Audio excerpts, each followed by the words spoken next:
नमस्कार दर्शक बंधु आपण समस्त को जातक विचार चैनल को हार्दिक स्वागत। आज ये वीडियो रे आमे तीनटा टॉपिक विषय रे जानिबा कौन कौन से टॉपिक।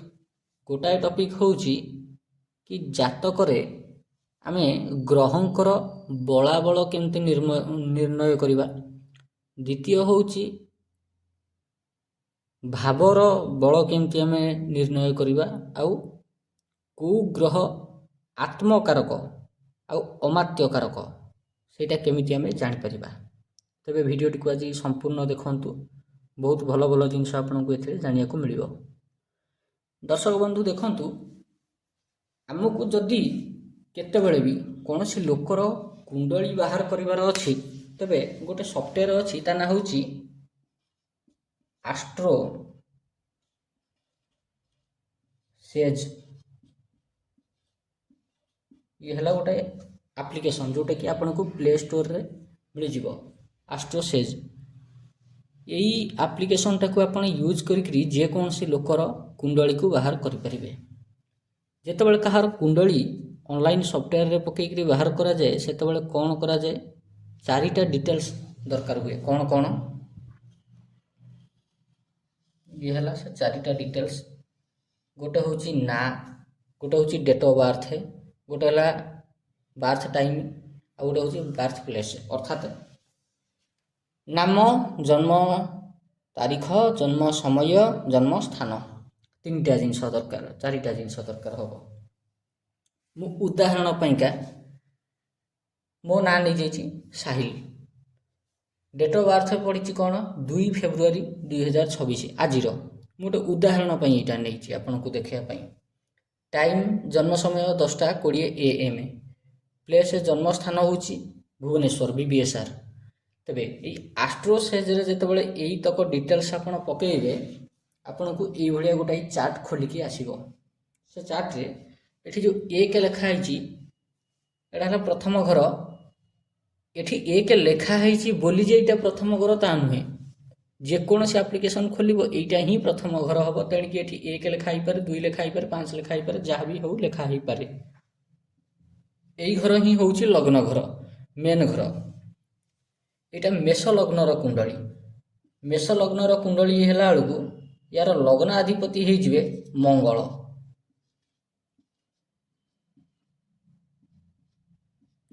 यार लग्न अधिपति की हेबे ना मंगल लग्न अधिपति।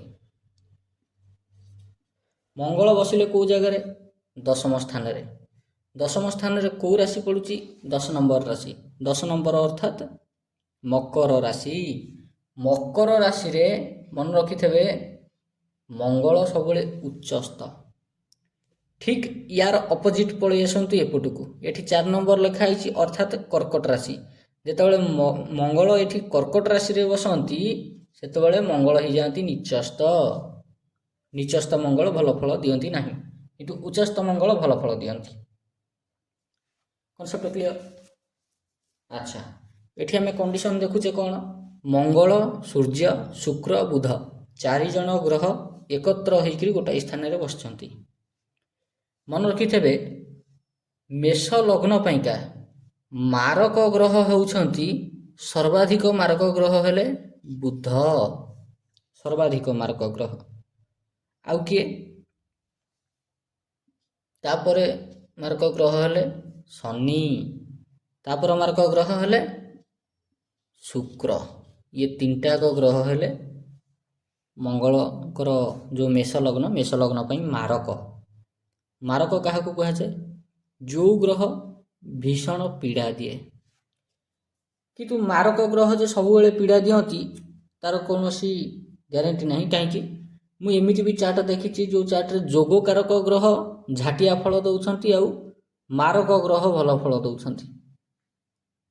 काहेकि एमिति होउची कारण सेटा तांको नक्षत्र ऊपर निर्भर करछि। ताकर नक्षत्र जदि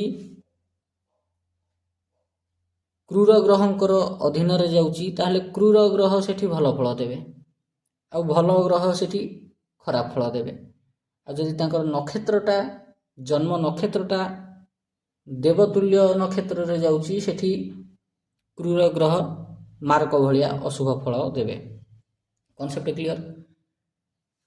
जेबे जेबे मारक ग्रहंकर दशा चलिब महादशा अंतर्दशा प्रत्यंतर दशा सूक्ष्म दशा सेतबेले भीषण पीड़ा कष्ट अनुभव हम।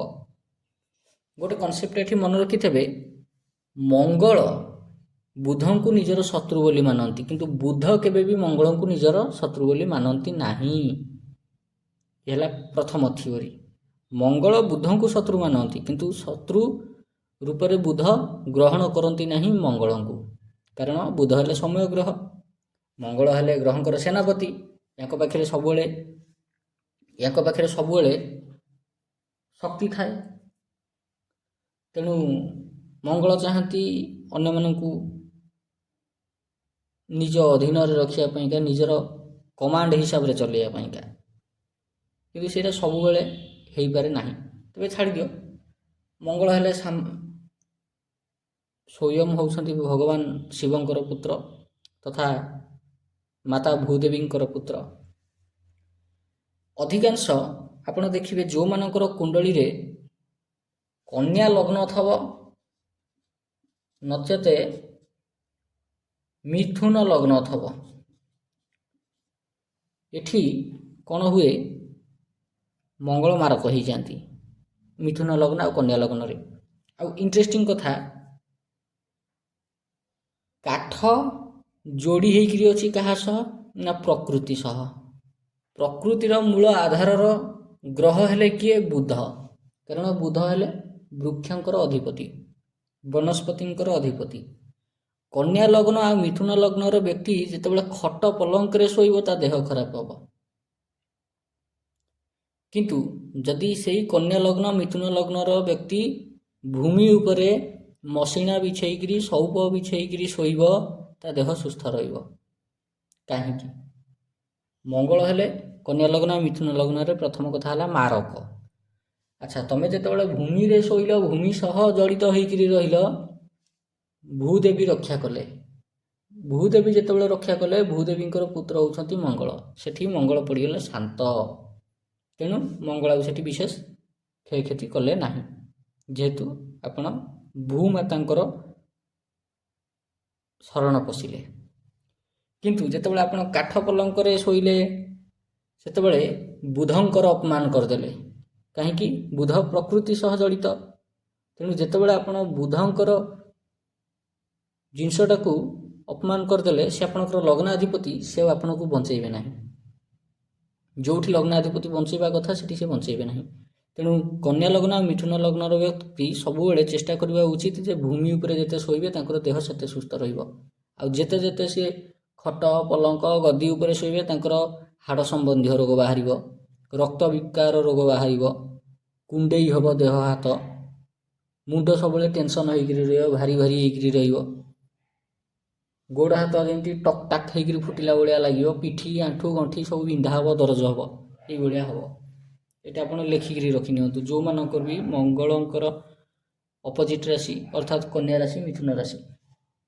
एनिवेज आमर टॉपिकटा सेठी नुहे, आमर मेन टॉपिक हूँ प्रथमे आम जाना डिग्री कौ ग्रह केते डिग्री रे अछंती। अच्छा, आपन को एस्ट्रोसाइक रे जते बेले एई भलिया चार्ट देखैबो, एई चार्ट ठीक तळुकू टिके स्क्रॉल अप करदेले उपरकू टिके टेकिदेले मोबाइल स्क्रीन एई जगह रे तळुकू एई भलिया लेखा आसी थो डिग्री। सूर्य 19 डिग्री 7 कला 57 अंश, चंद्र 22 डिग्री 45 कला 24 अंश। वास्तव में कला गोटे जिनिस अलग, यहाँ किंतु लता बिलता हिसाब से हिसाब करा जाए। मुझे गोटे उदाहरण दे दूची। प्रथम जो डिग्री लिखाई ये डिग्री की सब देखुथे। प्रथम है सूर्यंकर 19 डिग्री, चंद्र 22 डिग्री रे अछंती, मंगल 13 डिग्री रे अछंती, बुध 27 डिग्री रे अछंती, बृहस्पति 22 डिग्री रे अछंती, शनि 4 डिग्री रे अछंती, शुक्र 25 डिग्री रे अछंती, राहु 16 डिग्री रे अछंती, केतु 16 डिग्री रे अछंती। राहु और केतु ये जो दुईटाक ग्रह, ये दुईटाक ग्रहंकर डिग्री समान रहे। एक्जाक्टली 180 डिग्री अपोजिट साइड हेले तांकर डिग्रीटा समान रहिबो, बलाबल समान रहिबो। ये दुई जनकर बलाबल समान रहे। ଆଚ୍ଛା, ୟା ଭିତରେ ସବୁଠୁ ହାଇଏଷ୍ଟ ଡିଗ୍ରୀ କେଉଁଟା? ସବୁଠୁ ହାଇଏଷ୍ଟ ଡିଗ୍ରୀ ହେଉଛି ଏଇଟା, ବୁଧଙ୍କର ଡିଗ୍ରୀ। ଅର୍ଥାତ୍ ବୁଧ ଏଠି ହେଉଛନ୍ତି ଆତ୍ମକାରକ ଗ୍ରହ।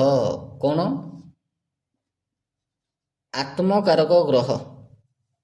କାହିଁକି? ଯେଉଁ ଗ୍ରହ ସବୁଠୁ ବେଶୀ ଡିଗ୍ରୀରେ ଥାଏ, ବ୍ୟକ୍ତି ଭିତରେ ସେଇ ଗ୍ରହଙ୍କର ଗୁଣ ପ୍ରବେଶ କରିଯାଏ।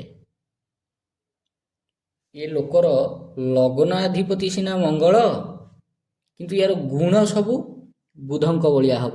କାହିଁକି? କାରଣ ଯେତିକି ଗ୍ରହ ଅଛନ୍ତି ଏ ସମସ୍ତ ଗ୍ରହଙ୍କ ଭିତରେ ବୁଧ ସବୁଠୁ ହାଇଏଷ୍ଟ ଡିଗ୍ରୀ ଟ୍ରାଭେଲ୍ କରିସାରିଛନ୍ତି, ଆଉ ସବୁଠୁ ବେଶୀ ଏକ୍ସପେରିଏନ୍ସ ୟା ଭିତରେ ବୁଧଙ୍କର ହିଁ ଅଛି।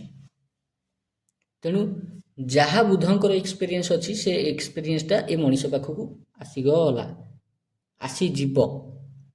ସମୟ କ୍ରମରେ ବୁଧଙ୍କର ଏକ୍ସପେରିଏନ୍ସ, ବୁଧଙ୍କର ଗୁଣ ଏ ଲୋକ ବ୍ୟକ୍ତି ଭିତରକୁ ପଳେଇ ଆସିବ। କାହିଁକି ପଳେଇ ଆସିବ? କାରଣ ବୁଧ ହେଲେ ତାର ଆତ୍ମକାରକ ଗ୍ରହ। ବୁଧଙ୍କର ଗୁଣ କ'ଣ? ତାଙ୍କର ସ୍ୱଭାବ କ'ଣ? ଶାନ୍ତ ସ୍ୱଭାବ, ଅନ୍ୟକୁ ସାଙ୍ଗରେ ଧରିକିରି ଚାଲିବାର ସ୍ୱଭାବ, ଅନ୍ୟକୁ ସାହାଯ୍ୟ କରିବାର ସ୍ୱଭାବ, ଭଲ ମ୍ୟାଥମେଟିକ୍ସ କାଲକୁଲେସନର ଗୁଣ ଥାଏ, ଭଲ ଆକାଉଣ୍ଟିଂ ଗୁଣ ଥାଏ, ମ୍ୟାନେଜମେଣ୍ଟର ଗୁଣ ବୁଧଙ୍କ ପାଖରେ ଥାଏ। ସବୁବେଳେ ହସ ଖୁସିରେ ରହିବାକୁ ପସନ୍ଦ କରନ୍ତି ବୁଧ, ଖୁସି ମଜା ମସ୍ତି ଭିତରେ ରହିବାକୁ ଚେଷ୍ଟା କରନ୍ତି, ରାଜକୁମାର ଭଳିଆ ଜୀବନଯାପନ କରିବାକୁ ଚାହାନ୍ତି, ଐଶ୍ୱର୍ଯ୍ୟ ସମ୍ପନ୍ନ ଜୀବନ ବୁଧ ଚାହାନ୍ତି। ସେଥିପାଇଁକା ସୂର୍ଯ୍ୟ ରାଜକୁମାର ରୂପରେ ବୁଧଙ୍କୁ ନିଜ ପାଖରେ ରଖିଥିଲେ, ଆଉ ବୁଧ ନିଜେ ହିଁ ହେଉଛନ୍ତି ରାଜକୁମାର। ତେଣୁ ଯେତେ ପ୍ରକାର ସୁଖ ସୌକିନୀ ଗୁଣ ଏଇଟା ଏ ବ୍ୟକ୍ତି ଭିତରକୁ ପଳେଇ ଆସିବ।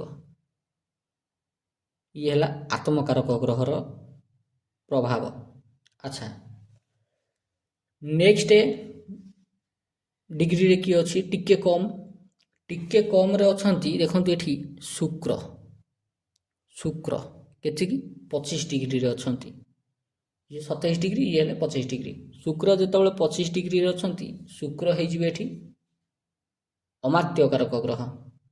ଅମାତ୍ୟକାରକ ଗ୍ରହ ଅର୍ଥାତ୍ ଯେଉଁ ଗ୍ରହ ମଣିଷର ଆୟୁଷକୁ କ୍ଷୀଣ କରେ, ଅମାତ୍ୟକାରକ ଗ୍ରହ ତାକୁ କୁହନ୍ତି। ଆଚ୍ଛା, ମେନ୍ ଇମ୍ପୋର୍ଟାଣ୍ଟ ହେଉଛି ଏଇ ଦୁଇଟା, ଗୋଟେ ହେଲା ଆତ୍ମକାରକ ଗ୍ରହ, ଗୋଟେ ହେଲା ଅମାତ୍ୟକାରକ ଗ୍ରହ। ଆତ୍ମକାରକ ଗ୍ରହଙ୍କ ଠାରୁ ଡିସାଇଡ୍ କରାଯିବ କି ବ୍ୟକ୍ତିର ଗୁଣ କେମିତି ହେବ, ସ୍ୱଭାବ କେମିତି ହେବ। ଏଠିକି ପଳେଇ ଆସିବା ଆମେ ଲଗ୍ନାଧିପତି ପାଖକୁ। ଆପଣ ଯେତେବେଳେ ବଳାବଳ ନିର୍ଣ୍ଣୟ କରିବେ ଡିଗ୍ରୀ ହିସାବରେ, ଆପଣ ଦେଖିବେ କି ଏ ବ୍ୟକ୍ତି ଭିତରେ କେଉଁ ଗ୍ରହଙ୍କର ଗୁଣଟା ବେଶୀ ରହିବ।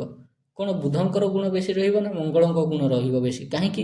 କାରଣ ଏଠି ମଙ୍ଗଳ ଉଚ୍ଚସ୍ଥ ଅଛନ୍ତି, ଦଶମ ସ୍ଥାନ ଏଇଟା କର୍ମର ସ୍ଥାନ। କର୍ମର ସ୍ଥାନରେ ବୁଧ ମଙ୍ଗଳ ଉଚ୍ଚସ୍ଥ ଅଛନ୍ତି। ଏଠି ଆପଣ ମଙ୍ଗଳଙ୍କର ଡିଗ୍ରୀ ଦେଖିବାକୁ ପଡ଼ିବ। ମଙ୍ଗଳଙ୍କର ଡିଗ୍ରୀ କେତେ ଅଛି? 13 ଡିଗ୍ରୀ ଅଛି। ଅର୍ଥାତ୍ ମଙ୍ଗଳ ଏଠି ଉଚ୍ଚସ୍ଥ ଥିବା ସତ୍ତ୍ୱେ ଏ ଦେଖନ୍ତୁ ସୂର୍ଯ୍ୟ 19 ଡିଗ୍ରୀ, ମଙ୍ଗଳ 13 ଡିଗ୍ରୀ। 19ରୁ 13 ଗଲେ କେତେ ରହିଲା? 7 ଡିଗ୍ରୀ ରହିଲା, 7 ଡିଗ୍ରୀ। ତେଣୁ 7 ଡିଗ୍ରୀ ଡିଫରେନ୍ସ ଭିତରେ ସୂର୍ଯ୍ୟ ମଙ୍ଗଳ ଯେହେତୁ ଅଛନ୍ତି, ଏଠି ମଙ୍ଗଳ ଅସ୍ତ ହେଇଯିବେ। Concept clear?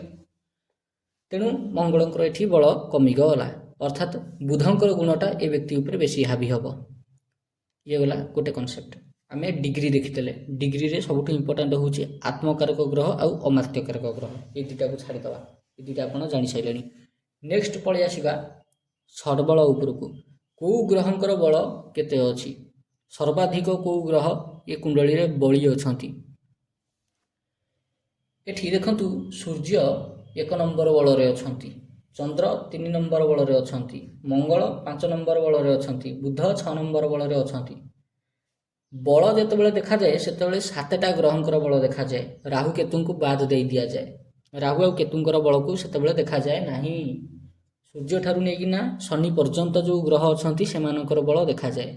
ଆଉ ସବୁଠୁ କମ୍ ନମ୍ବର ଯେଉଁଟା ଅଛି ତାକୁ ହିଁ ସବୁଠୁ ବେଶୀ ବଳବାନ ଗ୍ରହ ବୋଲି ଧରାଯାଏ। ଅର୍ଥାତ୍ ଉଦାହରଣ ଏଠି ସୂର୍ଯ୍ୟ 1 ନମ୍ବର ଲେଖା ହେଇଛି, 1 ହେଲା ସବୁଠୁ କମ୍ ସଂଖ୍ୟା। ତେଣୁ ସୂର୍ଯ୍ୟ ଦେବତା ଏ କୁଣ୍ଡଳୀରେ ସବୁଠୁ ହାଇଏଷ୍ଟ ବଳବାନ ରୂପରେ ବସିଛନ୍ତି। କେଉଁଠି ବସିଛନ୍ତି? ନା 10ମ ସ୍ଥାନରେ।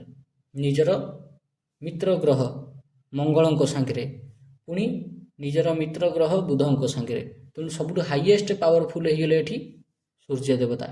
ଅର୍ଥାତ୍ ଏ ପିଲା ଯେତେବେଳେ ଭବିଷ୍ୟତରେ ଜବ୍ କରିବାକୁ ଚାହିଁବ, ଇଏ ଗଭର୍ଣ୍ଣମେଣ୍ଟ ଜବ୍ ନିଶ୍ଚିନ୍ତ କରିବ। କେଉଁ ରିଲେଟେଡ଼ ଗଭର୍ଣ୍ଣମେଣ୍ଟ ଜବ୍? ବହୁତ ବଡ଼ ବଡ଼ ପଦବୀକି ଯିବ। ଉଦାହରଣ IPS, IAS, navy commander, chief commander, army chief, army general, ଏଇଭଳିଆ ବଡ଼ ବଡ଼ ପୋଷ୍ଟକୁ ଏ ଲୋକ ଯିବ। ଏଇଟା ଗୋଟେ ଉଦାହରଣ ଦେଉଛି ଆପଣଙ୍କୁ। ଆଚ୍ଛା, ଆମେ ଏଠି ଦେଖିବା ମଙ୍ଗଳ। ମଙ୍ଗଳ ଏଠି 5 ନମ୍ବରରେ ଅଛନ୍ତି, ଅର୍ଥାତ୍ ୱିକ୍ ଅଛନ୍ତି। ଉଚ୍ଚସ୍ଥ ହେବା ସତ୍ତ୍ୱେ ୱିକ୍ ଅଛନ୍ତି। ତେଣୁ ଏ ପିଲାକୁ ମୁଙ୍ଗା ପିନ୍ଧିବାକୁ ପଡ଼ିବ। ଷଡ଼ବଳ ଭିତରେ ଆପଣ ଦେଖିଲେ କେଉଁ ଗ୍ରହର ବଳାବଳ କେତେ। ଗ୍ରହଙ୍କର ବଳାବଳ ଅନୁସାରେ ଦଶା ନିର୍ଣ୍ଣୟ ହୁଏ। ଧରି ନିଅନ୍ତୁ ଏ ପିଲାର ଏଇନା ଶନି ମହାଦଶା, ଉଦାହରଣ ପାଇଁ ଦେଉଛି, ଶନି ମହାଦଶା ଚାଲିଛି। ଶନି ସବୁଠୁ କମଜୋର ଅଛନ୍ତି ୟା କୁଣ୍ଡଳୀରେ। ଶନି କେଉଁଠି ବସିଛନ୍ତି? ଦ୍ୱାଦଶ ସ୍ଥାନରେ ବସିଛନ୍ତି। ଦ୍ୱାଦଶ ସ୍ଥାନରେ ବସିଲେ ଶନି କେଉଁ କେଉଁ ଘରର ମାଲିକ? ଦଶମ ସ୍ଥାନର ମାଲିକ ଆଉ ଏକାଦଶ ସ୍ଥାନର ମାଲିକ। ଯେତେବେଳେ ଦଶମ ସ୍ଥାନର ମାଲିକ ଦ୍ୱାଦଶକୁ ପଳେଇଯାଏ, ସେତେବେଳେ ବ୍ୟକ୍ତି ବିଦେଶରେ ରହିକିରି କାମ କରେ। ଯେତେବେଳେ ଏକାଦଶ ଘରର ସ୍ୱାମୀ ଗ୍ରହ ଦ୍ୱାଦଶକୁ ପଳେଇଯାଏ, ସେତେବେଳେ ମଧ୍ୟ ବ୍ୟକ୍ତି ବିଦେଶରେ ଥାଇକିରି ଲାଭବାନ ହୁଏ। Concept clear? ଆଚ୍ଛା, ଏଠି ଦୁଇଟା କଥା ଦେଖାଯାଉଛି। କ'ଣ? ରାହୁ ଏକାଦଶ ସ୍ଥାନରେ ଅଛନ୍ତି, ଶନି ଦ୍ୱାଦଶ ସ୍ଥାନରେ ଅଛନ୍ତି। ଶନିକି ପାୱାର ଦେଉଛନ୍ତି ରାହୁ, ରାହୁଙ୍କୁ ପାୱାର ଦେଉଛନ୍ତି ବୁଧ ଆଉ ଶୁକ୍ର, ମଙ୍ଗଳ। ସୂର୍ଯ୍ୟ ହେଲେ ତାଙ୍କର ଶତ୍ରୁ। ରାହୁ ଏକାଦଶ ସ୍ଥାନରେ ରହିଲେ କୁଶାଗ୍ର ବୁଦ୍ଧି କରିଦିଅନ୍ତି। ଅର୍ଥାତ୍ ଏଠି ସ୍ପଷ୍ଟ ଦେଖାଯାଉଛି ଆଇଦର ଏ ବ୍ୟକ୍ତି ପଲିଟିକ୍ସରେ ଯିବ, ପଲିଟିକ୍ସକୁ ଯାଇକରି ବହୁତ ହେଭି ପଇସା ଇନକମ୍ କରିବ, ନଚେତ ଗୋଟେ ବଡ଼ ବିଜନେସ୍ କରିକି ହେଭି ପଇସା ଇନକମ୍ କରିବ। ଏ କୁଣ୍ଡଳୀରେ ଯାହା ସ୍ପଷ୍ଟ ଦେଖାଉଛି। ଆମେ ଏଣିକି ପଳେଇ ଆସିବା କେଉଁଠିକି ନା ଭାବ ଉପରକୁ। ଭାବ ମାନେ କ'ଣ? ଘର। ଇଏ ହେଲା 1 ନମ୍ବର ଘର, ଲଗ୍ନ ଘର। ଇଏ ହେଲା ପ୍ରଥମ ଭାବ, ଲଗ୍ନ ଭାବ। ଇଏ ହେଲା ଦ୍ୱିତୀୟ ଘର, ଇଏ ହେଲା ଧନ ଭାବ। ଇଏ ତୃତୀୟ ଘର, ଇଏ ହେଲା ପରାକ୍ରମର ଭାବ। ଇଏ ଚତୁର୍ଥ ଘର, ଅର୍ଥାତ୍ ସମ୍ପତ୍ତିର ଘର, ସମ୍ପତ୍ତି ଭାବ। ପଞ୍ଚମ ଘର ଶିକ୍ଷା ଭାବ, ସନ୍ତାନ ଭାବ। ଷଷ୍ଠ ଘର ରୋଗ ଋଣ ବ୍ୟାଧିର ଭାବ। ସପ୍ତମ ଘର ବ୍ୟବସାୟର ଭାବ, ପତ୍ନୀର ଭାବ। ଅଷ୍ଟମ ଘର ମୃତ୍ୟୁର ଭାବ, ଆୟୁଷର ଭାବ, ଦୁଃଖ କଷ୍ଟର ଭାବ। ନବମ ପିତାଙ୍କର ଭାବ, ଭାଗ୍ୟ ଭାବ। ଦଶମ କର୍ମ ଭାବ। ଏକାଦଶ ଲାଭ ଭାବ। ଦ୍ୱାଦଶ ମୁକ୍ତି ଭାବ, ଅର୍ଥାତ୍ ମୁଖ୍ୟ ଭାବ। ଗଲା ସଇଲା କନସେପ୍ଟ। କେମିତି ଜାଣିବେ କି କେଉଁ କାମ ପାଇଁକା ଆପଣଙ୍କୁ ସେ ମଣିଷ ପ୍ରଶ୍ନ ପଚାରୁଛି? ଉଦାହରଣ, ଏ କୁଣ୍ଡଳୀ ଯାହାର, ସିଏ ନା ଆପଣଙ୍କୁ ପଚାରିବ କି ମୋର କର୍ମମୟ ଜୀବନଟା କେମିତି ରହିବ। ସେଠି ଆପଣ କାହାକୁ ଦେଖିବେ? ଶନିକି ଦେଖିବେ। କାରଣ ଶନି ହେଲେ ଏଠି କର୍ମଘରର ଅଧିପତି, ଦ୍ୱାଦଶ ସ୍ଥାନକୁ ପଳେଇଗଲେ। ତାକୁ ପ୍ରଥମ ପ୍ରେଡିକ୍ସନ୍ ଆପଣ ଇଏ ଦେବେ କି ଦଶମେଶ ଯେହେତୁ ଦ୍ୱାଦଶ ସ୍ଥାନକୁ ପଳେଇଛି, ତୁମେ ଘର ଛାଡ଼ିକିରି ବାହାରେ ଯାଇକିରି ସେଟେଲ୍ ହେବ ହିଁ ହେବ, ତୁମେ ବିଦେଶରେ ସେଟେଲ୍ ହେବ ହିଁ ହେବ। ଗୋଟେ ପ୍ରେଡିକ୍ସନ୍ ଏଇଟା ଗଲା। ଆଉ ଏଇଟା 100% ସିଓର ଠିକ୍ ବାଜିବ। ଦ୍ୱିତୀୟ ସ୍ଥାନକୁ ଦେଖିବା। 1, 2, 3 ଶନିଙ୍କର ଦୃଷ୍ଟିଟା ଏଠିକି ଦ୍ୱିତୀୟ ସ୍ଥାନକୁ ପଡ଼ୁଛି, ଅର୍ଥାତ୍ ଧନ ଘରକୁ। ଧନ ଘର ହେଉଛି ବୃଷ ରାଶି। ଅର୍ଥାତ୍ ଶନି ଏଠି କ୍ଷୟକ୍ଷତି କରିବେ ନାହିଁ। କାହିଁକି କ୍ଷୟକ୍ଷତି କରିବେନି? କାରଣ ଏଟା ହେଲା ଶୁକ୍ରଙ୍କର ରାଶି, ତାଙ୍କର ମିତ୍ର ଗ୍ରହଙ୍କର ରାଶି। ତେଣୁ ୟାକୁ ସେ ଅଧିକ କ୍ଷୟକ୍ଷତି କରିବେ ନାହିଁ, ବରଂ ୟାକୁ ବଳବତ୍ତର କରାଇବେ। ଗୋଟେ ଲୋକ ପଚାରିବ କି ଏ କୁଣ୍ଡଳୀରେ ଯାହାର, ସେ ଧର ପଚାରିବ କି ମୋର ଧନ ସଞ୍ଚୟ ହେଇପାରିବ କି ନା ନାହିଁ, ମୋତେ ଟିକେ ଦେଖିକିରି କୁହନ୍ତୁ। ଆପଣ ଦେଖିବେ ଦ୍ୱିତୀୟ ଘରେ କ'ଣ ଲେଖା ହେଇଛି, କେଉଁ ରାଶି ଲେଖା ହେଇଛି? ବୃଷ ରାଶି ଲେଖା ହେଇଛି। ବୃଷ ରାଶିର ଅଧିପତି ହେଲେ ଶୁକ୍ର। ଶୁକ୍ର ପଳେଇଗଲେ କେଉଁଠିକି ନା ଦଶମ ସ୍ଥାନକୁ। ଯେତେବେଳେ ଧନ ଘରର ସ୍ୱାମୀ ଗ୍ରହ ଦଶମ ସ୍ଥାନକୁ ପଳେଇଯାଏ, ସେତେବେଳେ ଗୋଟେ ଭଲ ରାଜଯୋଗ ବନିଯାଏ। ତାକୁ ଧନ ଯୋଗ ବୋଲି କହନ୍ତି, କେହି କେହି ତାକୁ ବୈଭବ ଯୋଗ ବୋଲି ମଧ୍ୟ କହନ୍ତି। ମଣିଷ ନିଜ ପରିଶ୍ରମର ବଳରେ ନିହାତି ଧନ ଅର୍ଜନ କରି ନ ହେବ, ଏଇଟା 100% ସିଓର। କିନ୍ତୁ ଆପଣଙ୍କୁ ଏଠି ଗ୍ରହଙ୍କର ବଳାବଳ ପୁଣି ଦେଖିବାକୁ ପଡ଼ିବ। ଶୁକ୍ର କେତେ ବଳବାନ ଅଛନ୍ତି, ଶୁକ୍ର କେତେ ଡିଗ୍ରୀରେ ଅଛନ୍ତି, ଫାଷ୍ଟ ଦେଖିବାକୁ ପଡ଼ିବ। ଏଠି ଦେଖିଲେ ଆପଣ 25 ଡିଗ୍ରୀରେ ଅଛନ୍ତି। 25 डिग्री अर्थात शुक्र एठी वीक बुझिले कि 10 डिग्री रु नेकिना 18 डिग्री भितर भितर जदि कौनसी ग्रह थांती तेबे सी बलवान अवस्था थांती कौन कहली 10 डिग्री रु नेकिना 18 डिग्री भितर भितर जो ग्रह थांती सी बलवान थांती तांको बलवान हिसाब रे धरा जाए किछि किछि लोकंकर एठी मनांतर अछि मतांतर अछि माने तांकर मत टिके भिन्न हुए किए कहे 15 डिग्री भितर किए कहे 16 डिग्री भितर ग्रह बलवान हुअंती किंतु मो अनुभव रु कहूची 10 डिग्री भितर नेकिना जेतेबेले 18 डिग्री भितर थांती ग्रह सेतेबेले बलवान अवस्था रे थांती जुवा अवस्था रे थांती। अच्छा आम शुक्र को देखा कहीं एठी सी धनाधिपति शुक्र शुक्रंकर बल केते अछि शुक्रंकर बल एठी एठी 4 अछि 1 2 3 4 अर्थात शुक्रंकर बल एठी एवरेज बेसी भल नुहे एठी एवरेज अछि जदि एवरेज अछि आम एठी पुणी भाव बल देखिया भाव बल कौन एठी केते नंबर लिखाई छी 8 नंबर लिखाई छी भाव बल रे मध्य जोटा 1 नंबर लिखाई थबो सेटा सबुठु हाईएस्ट बलवान थबो आ जोटा 12 नंबर लिखाई थबो सेटा सबुठु बेसी कमजोर थबो एठी सबुठु हाईएस्ट बलवान को भाव अछि द्वादश भाव 12 नंबर भाव एटा एई भाव सबुठु बेसी बलवान अछि जदि एई भावटा बलवान अछि एठी 12 नंबर राशि लिखाई छी अर्थात ए 12 नंबर राशि मीन राशि रो अधिपति हेले बृहस्पति ता माने बृहस्पति मध्य ए कुंडली रे बलवान बृहस्पति कोठी बसचंती तृतीय स्थान रे बसचंती आपण जदि देखिए बृहस्पति देखंतु बृहस्पति एठी सेकेंड हाईएस्ट बलवान ग्रह सूर्यंक परे सेकेंड हाईएस्ट बलवान ग्रह हेले बृहस्पति एमती बलाबल निर्णय करा जाए देखिबे जो राशि रो बल अधिक हला जो भावर बल अधिक हला से भावाधिपति मध्य बलवान हो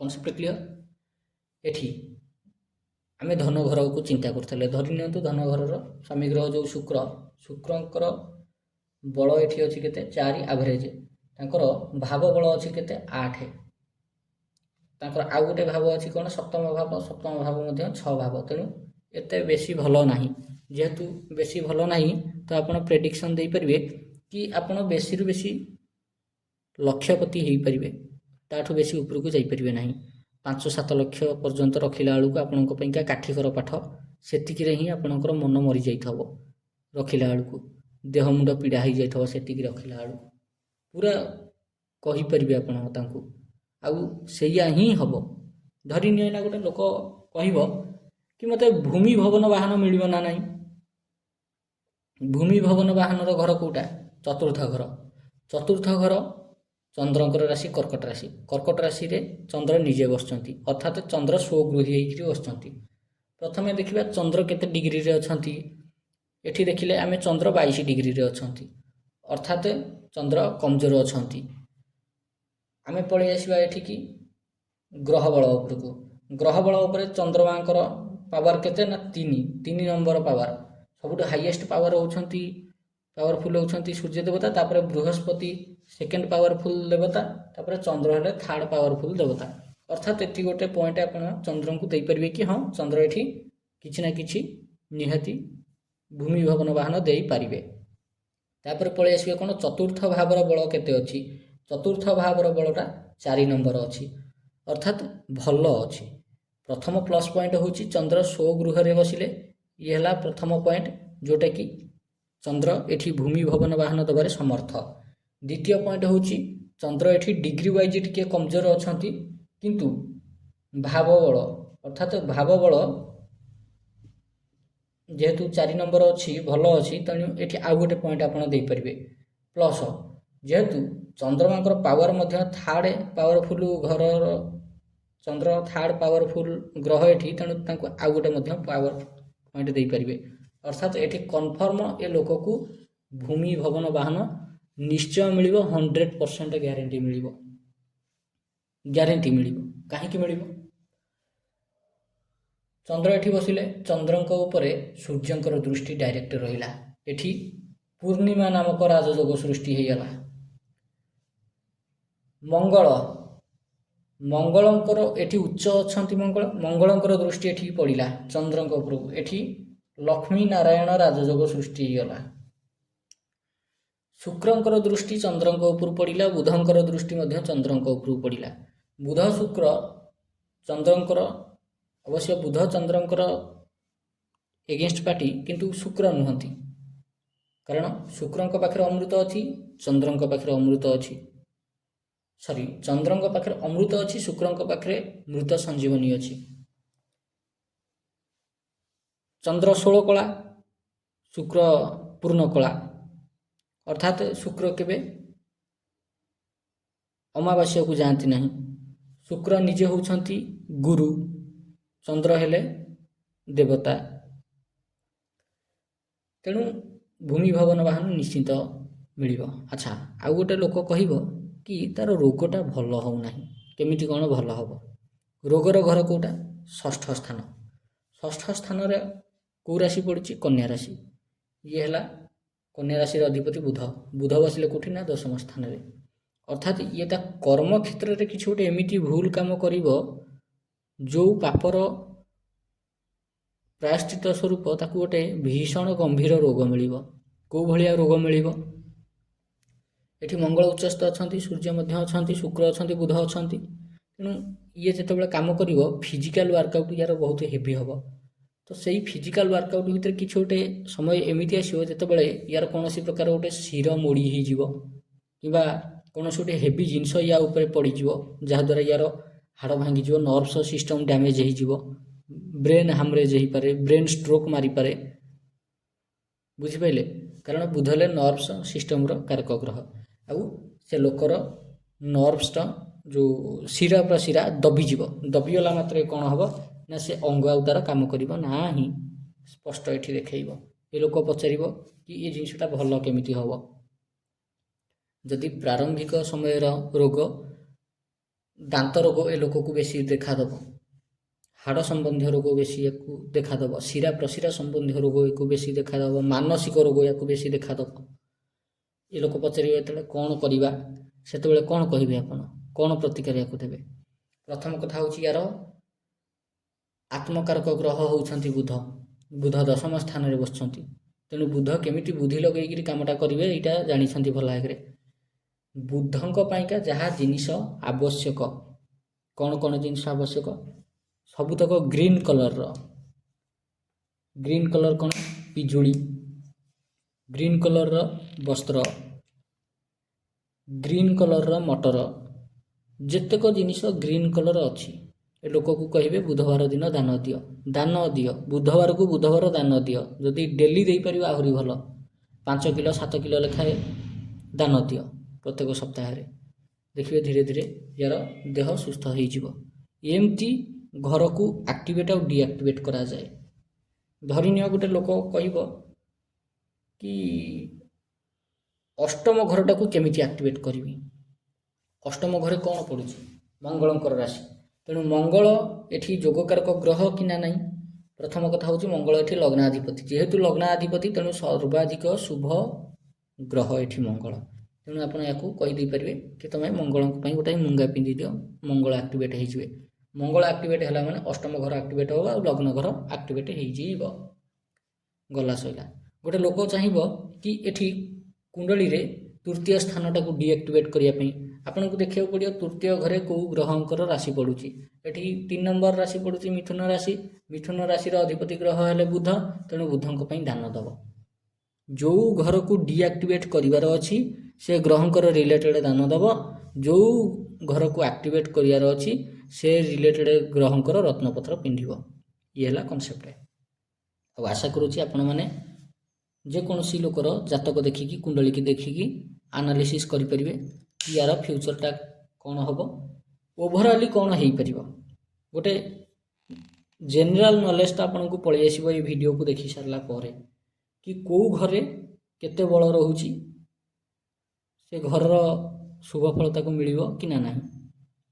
ତେବେ ଆଶା କରୁଛି ଆପଣଙ୍କୁ ଭିଡ଼ିଓଟି ଭଲ ଲାଗିଥିବ। ଯଦି ଭିଡ଼ିଓଟି ଭଲ ଲାଗିଛି ଏଇଭଳି ଭିଡ଼ିଓ ଦେଖିବା ପାଇଁ ଆପଣ ଆମ ଚ୍ୟାନେଲ୍ ଜାତକ ବିଚାରକୁ ନିହାତି ସବସ୍କ୍ରାଇବ୍ କରନ୍ତୁ।